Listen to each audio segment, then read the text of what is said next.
good moral and character. We'll talk about it a lot on this channel because we are representing you or some of you in naturalization proceedings.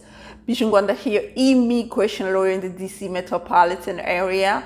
If you're new to my channel, please go ahead and subscribe. If you're not new, welcome back. Thank you for subscribing, and please don't forget to hit the notification bell so you don't miss any of my videos. If you enjoy the content, please go ahead and share, like, and don't forget to comment below. And also don't forget to join us on our private Facebook group where we answer questions live at least once every 2 weeks. Let's get right into it. Good moral and character. A lot of you, or some of you, have seen themselves being denied the opportunity to naturalize, basically the opportunity to obtain a U.S. citizenship based on the fact that they lack good moral and character. And when we talk about good moral and character, most of the time people refer to criminal convictions, like charges as far as criminal activities are concerned. But today's video, I will focus on something else, not necessarily like a charge or a crime in terms of being convicted, but in a way that still can really undermine or pretty much get you a denial if you have been found yourself. Okay, so if, let's say, USCIS has decided that you lack good moral and character, we're going to talk about two things. Okay, misrepresentation, or giving false statement, giving false testimony, in other words, lying under oath. Those are the two things we'll focus on today's video. Number one, misrepresentation, what it is and how it is really the way they actually determine whether a misrepresentation has occurred on any of your applications, let's say maybe with a counselor office, or here with USCIS, or in court, or anywhere. Misrepresentation. In order for it to constitute misrepresentation, it has to be material. They really have to look at it from the material point of view. Is it material? Concealment of facts, failure to disclose facts, fraud. Is it material, right? In naturalization proceedings, it has to be material. Otherwise, it's not misrepresentation for the purpose of determining whether or not they will grant you a U.S. citizenship. And how do you know that this misrepresentation or concealment of facts, failure to disclose facts, fraud, how do you know that it is material? There is a standard, right? We get it from the Supreme Court. Supreme Court had some ruling talking about how do you know if something is material or if a misrepresentation is material. The way you know it is if it has a natural tendency to influence, or it's capable of influencing the decision of the decision-making body to which it was addressed. Let's say, for example, okay, you went to the interview at the, for example, you went to the interview at the consular office, right? Consular processing. You go there, they ask you a few questions on your application, and you just pretty much failed to disclose facts. For example, you failed to disclose the fact that you have children. Now the question is, this failure to disclose or this misrepresentation, is it material? The way they will know is if it has a tendency, natural tendency to influence the consulate.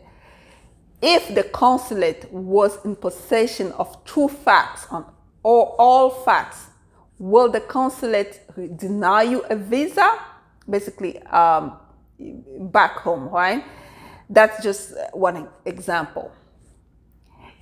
in our case, for example, we are dealing with someone who failed to disclose his children on the application because he simply reasonably believed that those kids were born out of wedlock. He couldn't pretty much disclose them on the application and so forth, right? Whatever explanation he had at the time, the question now becomes, this misrepresentation, is it material to the point where the consulate should just deny him or her a visa? We decided that it wasn't material. That's the argument. The argument can go like, we can succeed or not succeed, right? But we have to demonstrate that it's not material, because even though let's say the consulate knew that those children were his children, will somebody get denied a visa just because he has children? No, there's not such a thing. There's no such thing as inadmissibility based on the number of children you have, really. The only thing they could have done is basically go do a DNA test to really determine whether those kids are yours biologically or not.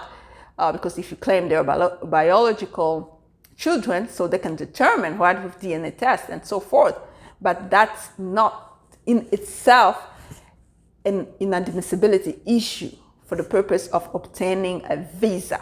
Okay, so that failure to disclose in that particular case is not material, because it really does not have a natural tendency to influence the decision of the decision body making it, to which it was addressed. So basically, the consulate will not just deny you a visa because you have children.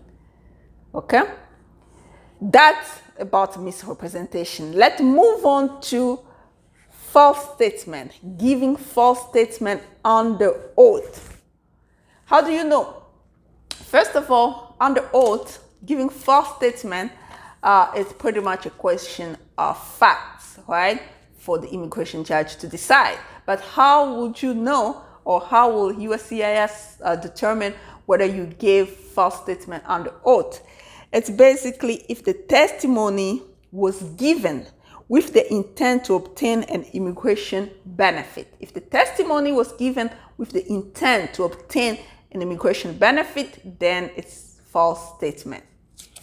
But how do you know about the intent? The intent must be subjective intent. So let's say, for example, this person, right, we're still with that case study, this person failed to disclose his children on the immigrant petition at the embassy back in his hometown, and now the USCIS claims that he gave false testimony, pretty much lying under oath that he does not have children. But remember, it is a question of fact. What is the subjective intent of the person? Did the person really just intended to lie so he can get benefit? We disagree, because we believe that the person reasonably believed that because the children were born out of wedlock, he just couldn't claim them on that petition. That's the only reason. And it's not, basically, it's not an objective intent to lie and obtain benefit. Really, they have to go with the subjective intent. And subjective intent, his intention was not to lie in order to obtain benefit. His intention basically was, while those children are out of wedlock, maybe I'm not supposed to claim them on this type of applications until they become legitimate. That's it. That's the argument. Okay?